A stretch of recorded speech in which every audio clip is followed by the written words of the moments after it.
जय गुरुदेव।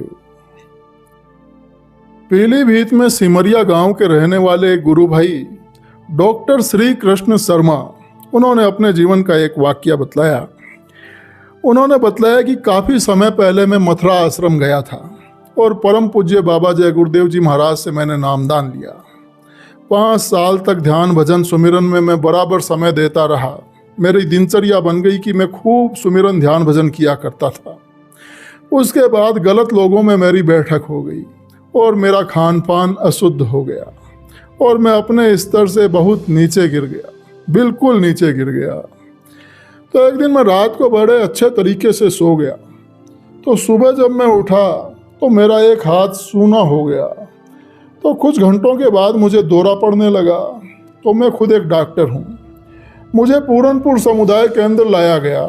वहाँ पर जो अधीक्षक महोदय थे वो मेरे खास प्रेमी थे। तो उन्होंने कई इंजेक्शन मेरे लगाए और ग्लूकोज की बोतलें चढ़ाई और फिर बाद में कहा कि लखनऊ चले जाओ। वहाँ पर मेडिकल कॉलेज में मेरे एक डॉक्टर दोस्त हैं, उन्हें मैं एक लेटर लिख देता हूँ, तुम लखनऊ चले जाओ, वहाँ दिखाओ।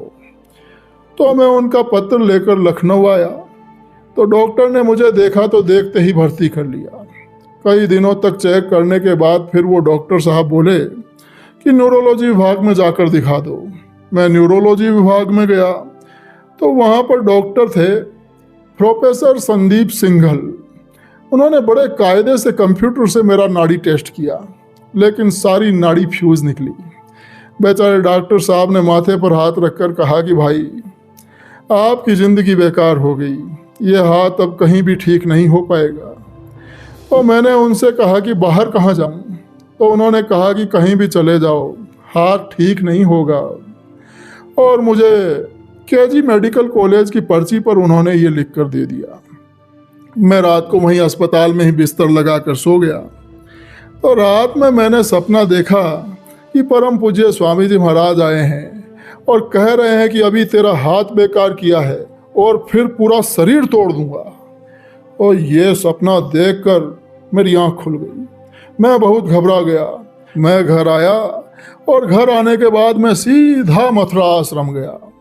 तो भगत जी राम दयाल शर्मा, वो मेरे बहनोई लगते हैं, उन्होंने परम पूज्य स्वामी जी महाराज से मेरी सिफारिश की और कहा कि ये मेरे साले हैं, इन पर मालिक कुछ दया कर दीजिए। तो स्वामी जी महाराज बहुत नाराज हुए और बोले कि इसने बहुत बड़ी गलती की है, इसका तो पूरा शरीर बेकार हो जाना चाहिए था। काफ़ी देर तक स्वामी जी महाराज नाराज रहे। फिर भगत जी ने मुझे इशारा किया तो मैंने जल्दी से स्वामी जी महाराज के पैर छुए। तो आखिर में स्वामी जी महाराज डांटने के बाद बोले कि ऐसी गलती अब कभी मत करना, जाओ ठीक हो जाओगे। तो मैं स्वामी जी महाराज का आशीर्वाद पाकर फिर घर लौट आया। कुछ ही दिनों में मेरा हाथ चलने लगा, चेतना लौट आई। अब मैं पूरी तरह से ठीक हूँ, लेकिन मेरी एक उंगली अभी भी टेढ़ी रह गई है, बाकी सब ठीक है। लेकिन गुरु महाराज की ऐसी दया रही कि मेरा हाथ जो बिल्कुल बेकार हो चुका था वो बिल्कुल सही हो गया। गुरु महाराज सर्व समर्थ हैं, वो कुछ भी कर सकते हैं। जय गुरुदेव।